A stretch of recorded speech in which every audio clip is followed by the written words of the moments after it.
Just before the video starts, guys, if you're grinding CS2 and you feel like you're stuck or just not improving the way you want, this is for you. I put together a full course designed to help you hit 3k elo. As you guys know, I've spent years competing and coaching players at all levels. I've worked one-on-one with people who are hard stuck, and I've helped them break through by focusing on the stuff that actually matters. In this course, I'll give you the super specific practical advice you need, like the optimal sensitivity range, a training routine, desk height depending on your sensitivity, optimal tone of voice so your teammates actually listen to you in your pug, and other specific stuff like this. We'll also cover how to set up your game optimally, mechanics, communication, everything you need to learn to be 3k elo. When I designed this course, I wanted to make it so I could just pretty much speedrun you to 3k elo as fast as I could. Basically get rid of a bunch of the trial and error that comes with it. It's pretty much everything I wish I knew when I was climbing, so go check it out in the description below. Sup bro, I'm going to talk about emotional control in CS2. Now I've been a pro CS player for the last 5 years, so I've had a lot of experience in teams and also just playing grinding Faceit to actually get up into, a pro team. So what I found is emotional control is actually one of the best kind of things you can learn. No one really talks about it, no one teaches it. So hopefully this video just sticks in your head. Just keep it in the back of your mind. Maybe save it to like a folder on your YouTube for like later. I have like a main folder where I have all the best videos. So I hope this one's like good for you. Just have a reminder in your head that this is like super important, because a lot of you guys watching are like up and coming players. And it's good that you're learning watching like YouTube channels of like pros who've already done it. I would say I have good emotional control compared to a lot of people, but you always get emotions when you're competing. You're playing at the highest level. There's a lot on the line. You're competing for the major. You're competing even for like your like to try and get 3k elo. And a lot of people can regulate their emotions in life and in real life. This might happen to you, but then when you play CS, like you have the heightened adrenaline. You kind of turn on your like lizard monkey brain. So just kind of whatever you're thinking comes out, and you start saying stuff, start complaining on mic, that kind of thing. So there's actually ways you can address this. So I was just sitting there, kind of just writing down ways you can address this. So I thought I'd teach you guys as well. And I think what I've found is emotions can make your game inconsistent. So sometimes they can make it better, sometimes they can make it worse. So you have good emotions can make you play better, bad emotions can make you play worse. Sometimes bad emotions can make you play better, but they can also make you play worse as well. It's like in general what I found is if you're just kind of level and you just chill, you have a more consistent approach to the game and you play more consistently. So I'll break it down. There's a few things you can do, just implement into your game, so it's just like it will hopefully fix any kind of emotional issues you had after this. This will take a bit of time to actually implement, but I have like an algorithm that you can just instantly implement. So I'll show you later on in the video. So first, like, why do you actually need to regulate them? First thing is like teammates won't like you. You'll notice like I know when I was younger, I used to complain sometimes on mic or after, and you can tell like when you're talking to them, they're like, oh, like you just become like annoying, right? Like don't be that like annoying teammate. Be someone who, if they asked you, if they asked your teammate after the team had like disbanded, oh, was he a good teammate? They'd say, yeah, he's like really good. He contributed a lot, and he was super chill and he was stable and kept the team together. You want someone to say that about you. It's the same on Faceit. You want to be known as like that kind of player, even if you're just playing for fun. Like you want to have some sort of status as a player, right? You want to be like higher rank. That's what we're all playing for, and but no one cares if you're like high rank if you're super annoying to play with. People won't want to play with you, and it's super. I think shows how good someone is, how well they can kind of control themselves and be able to like stay stable while playing. So another thing it gives you is inconsistent performances. So emotional players tend to swing between like highs and lows, as I said before, which makes them unreliable, which is something no team wants. No pro team, I said, but no team. So we want to be like super stable, and obviously you can still feel emotions and that kind of thing, but you need to be able to process them properly, so don't start complaining on mic or getting angry at teammates or anything like that. Another thing is if your emotions spike in game, your heart rate increases, which can cause shaky aim. So no one really talks about this, but if you guys have played before and you've gotten super hyped, you like start like screaming like yeah. Afterwards, like that next round, I found like there's so much adrenaline from getting so hyped like that that you go into the next game or the next round and your aim's like super shaky. It's like harder to control your mouse. You kind of need like a few seconds to like take some breaths. And we don't really want that. You see like a lot of these ice cold kind of players, I feel like they play better when they're actually playing on stage, and that comes a lot from experience, but I think it's inherently linked with your emotions, how kind of shaky and like how tense you are. Obviously there's like factors that are physical, like how tight you're gripping your mouse, but I found when you're spiking emotions, you start getting adrenaline. You get too much adrenaline, which is not good for CS. It's good for like traditional sports, right? When you're using more like macro kind of muscles, like basketball, you're using like arms, For football, like you're using your feet, that kind of thing. It's like bigger muscles. For CS, we have like so much micro adjustment. Too much adrenaline doesn't really help us, I'd say. So something to think about as well. It's something that I've had like when I get too hyped. It's like I need to like chill for a second. So I found that just staying more chill is really beneficial. All right, so they make us inconsistent. I think you'd agree with me for that. But how do you become just less emotional? That's the thing. You can still feel emotions. That's fine, but it's just being able to process them and actually deal with them properly, right? Especially the negative ones. So first one is to detach identity from performance. So this is one thing so many people do, like all my coaching guys, is and I'm helping them a lot with this, but you're likely tying your worth to your in-game outcomes. So a bad game equals you're bad. Your inner voice starts saying, "Oh, you're bad, you're terrible. Like stop, you're like shit. You're having a shit day." Or if you have a good game, you're, "Oh yeah, yeah, you're good. You're doing well." Or even worse, like some people, like I know I have this sometimes, is I'm even having a good game. It's like, no, I need to do better. Like I should have done better. And there's a place for that, but not during the game, right? Like having that like really competitive mindset is great when you're like reviewing and thinking about the game outside of it once, but when you're in game, you want to be locked in, and you'll notice when you're actually playing your best, you're not actually having all these like spikes of emotions, like yelling and that kind of thing. Maybe like nice, but not like just going over the top or getting super angry at like the enemy for killing you or anything like that, which you've probably felt like complaining. Like you'll have your best games when you're like level like kind of flow state, and that I think during flow state it's not too emotional. There's not really spiked emotions. And I think the problem with attaching identity to your performances, then your identity just kind of, you don't really know what you are, because you play good, you play bad, you play good. I think you should have a better, we can kind of implement a better new in a dialogue. So instead of what I said before, like good game, you're good, bad game, you're bad, it's more like this round game, it doesn't like, it doesn't define you, it's just data. So what I've said here, it's just feedback. If you just look at it as like data, like kind of ones and zeros, if that makes sense, I think you'll have a lot more constructive kind of view of it, of how like bad things happening to you in the game and good things, right? Like if you drop 30, sure you've done good. You can you can feel a little bit, but you can't get too excited and be like, oh yeah, like this is the peak of you, because there's always better. You could have done better. You could have got 35 instead of 30, and that might sound harsh, but it's like it's feedback, right? And if you get those 30 kills, it's like, okay, I'm doing something good. I'm playing well. What did I do good? And if you look at it that way, or in reverse, if you're doing really bad and you play really bad, you'll look at it as feedback. Like, okay, what was I actually doing bad? Okay, I like ate bad today, or like I got like dog shit sleep, so my aim's like super shaky, or I had like 4 monsters before this game. It's like a lot of the time you can actually diagnose the problem yourself, and it's not always something in game. So just looking at his data has been a super good thing for me, like implementing instead of like attaching your identity of how good you're playing or how bad you're playing, and that like affects your self-esteem. And this is what I said. It's like sounds a bit weird, but it's like you play to learn, not to prove. So you're not trying to prove to anyone anything really, because I know that's something for me. Is like I'm always trying to prove to people like, okay, I can do this, I can play good, I can, and that's nice, but a lot of the time, I think playing to learn is better, because then while you're playing to learn, you start proving to people how good you are because you're learning, if that makes sense.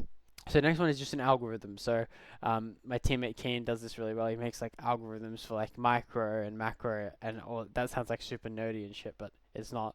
It's just a simple way of thinking about situations. So like peak stop react, which we've talked a lot about, is an algorithm, right? It's like kind of if then, and I think it's super useful for these kind of things for you guys. So the first thing is like if you're tilt emotional spiking after a death in game or after a round, the first thing is to call info. So a lot of issues people have in teams that I've had in all teams, and this like spreads, as I said before, in team environments, but people will call info. So like they'll say one close right con, but before they've said that, they've like complained like what the hell's happening? Like how have I died? Like this is ridiculous. Like, or they'll say some shit like that. No one wants to hear that. First of all, I think we're all like guilty of it, but we can like lessen that or completely get rid of that, and that's just gonna make such a big difference in terms of like how well you do in teams and how useful you are as a teammate. So the best thing to do is just instigate the info out. So one close right con or exec, they're taking CT, because no one gives a shit how you died.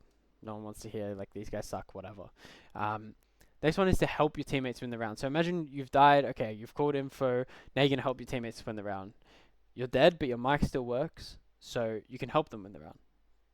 It's not like ESCA, you know, the old ESCA where your mic turns off. You can still use your mic and face it, and obviously if you're in a team game, you're in TS or whatever, or you're in Discord. So you can call who has kit. You can tell your teammates, okay, retake together through like certain positions, like guys go CT together. I don't know, yellow, smoke bomb, like stuff like this. You can still help. You're not just like completely out of the round. I know I've had IGLs in the past say, oh no, once you're dead, you shouldn't like speak much. Or some people say even don't speak really at all, and that's just completely wrong. That's not how like the pro teams play. That's not how we play. You need to be able to calm, and you're still a very active person within the round, and that's how CS works. So you need to help your teammates win the round, and that's when you swiftly think about fixing your mistake. Either like your teammates don't need help because they've won the round, or this kind of like a downtime where you can't really help. You want to be able to think within like 2 to 4 seconds. This is kind of like a time limit that I've made for myself, and I tell all my like coaching guys, it's like you need to fix the mistake within 2 to 4 seconds. Okay, so you like over peaked on Anubis, like aim main CT. You had like bad micro. Okay, how can I fix it? Okay, I shouldn't have just like held crouch and just done like a shitty little donk slide. Like I should have like been confident and just peeked him and not tried to like donk slide away. I should have just gone bang and like peek stop reacted him.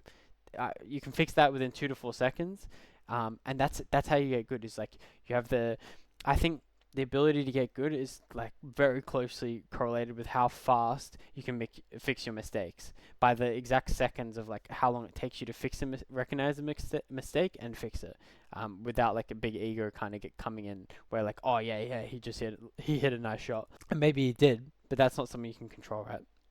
Something you can control is like your micro, or maybe you weren't thinking about your macro, like you were throwing like you didn't like block main and they just walked out and killed you. Okay, you could have said, oh, they caught a timing. Well, they caught a timing because they didn't make any noise across anywhere else in the map, and they've just walked out at main on you. You should have known they were coming. You should have like blocked them with a smoke or a molly, right? If that makes sense. So fix your mistakes super fast, and don't like linger on them because the rounds just reset. Every round is a new round, right? Anything can happen, and it's something some people are good at, some people aren't good at because I don't think they're aware of it. But the faster you can fix it, like instead of it affecting you for 6 rounds, you just affect it. It affects you for 2 to 4 seconds, and you're just going to be a way better player than the player who thinks about it for the whole second half of the game because of one unreal shot the enemies hit on him.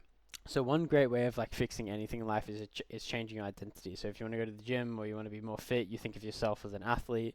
You want to be like 3K elo, you think of yourself as a 3K elo player. And that sounds like foreign to a lot of you, but it's basically like changing your identity so you are that what you want to be. And then you kind of naturally progress and you start acting like that person you want to be, 3K elo, a pro player. You start acting like him. You start practicing well. You start watching demos, and then it kind of once you adopt that identity, the actions you start doing actions that are that identity, which lead you to actually becoming that identity, if that makes sense. So having a really kind of stoic player identity is really good. So having like emotional control as a part of yourself as a person and as a player. So not just like, oh, I'm sharp and I can kill people, but I'm unshakable. I'm kind of like a rock in a team, and having that kind of identity switch is going to be something like that's super helpful. That's helped me and it's helped a bunch of people I've coached, but it's something that we all have to think about is like these emotions, and everyone feels them, right, in different levels. But if you have that identity of like I'm unshakable and I can fix things fast, things get done fast, problems are fixed, because there's always problems in CS. That's what CS is. It's just problems arising and you fixing the problems. So if you can fix them fast, you can get better really fast, and that's how you see all these people go from like pro, like or just playing face. It's like pro super fast.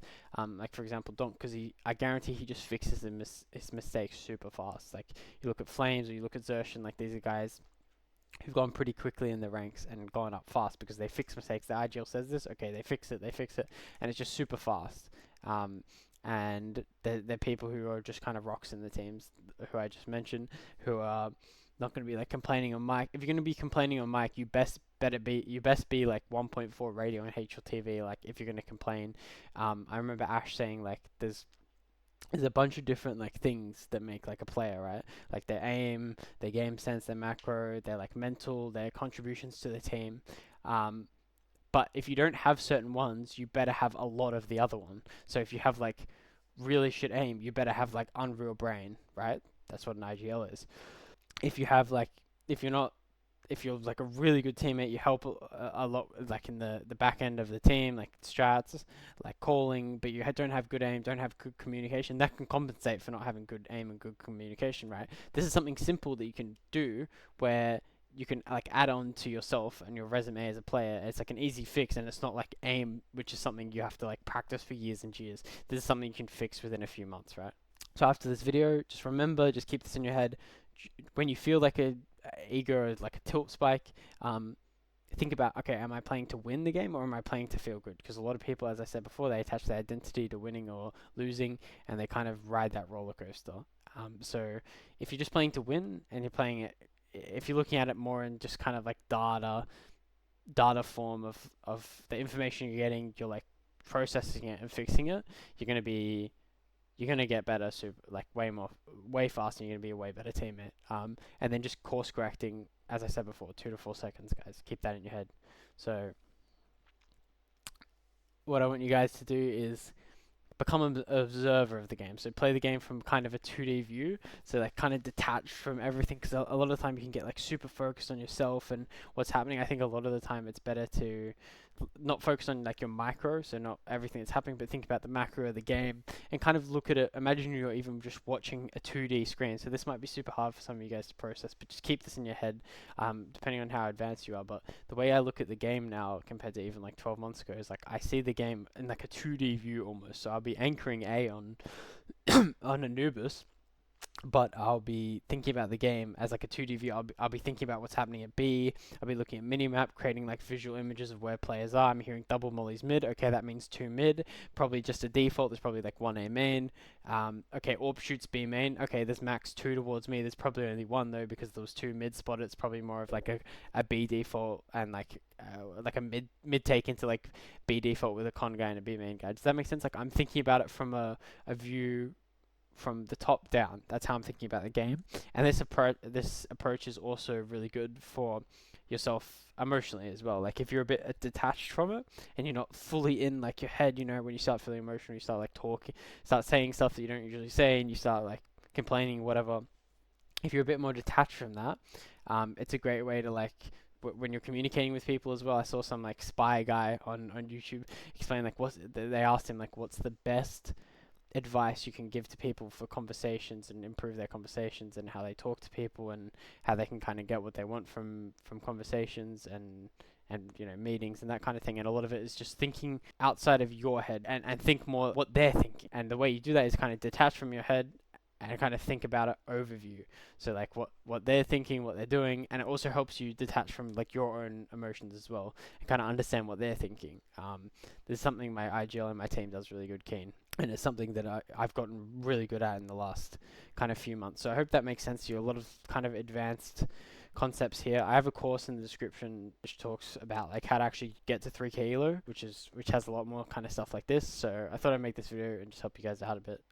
Hopefully this helps. I think if I had this when I was a bit younger, it would be like unreal helpful for me. So go sub to me. I make a bunch of videos like this, just basically making you a better CS player and trying to give you like specific advice that actually helps you, not just like all this fluffy stuff a lot of people talk about. So yeah, that's good. If you guys like that, and just keep it in your head. Whenever it happens, just am I playing to win or am I playing to feel good? Fix your mistakes 2 to 4 seconds, guys, and you'll be a better player. So thanks for watching, fellas, and I'll see you in the next one.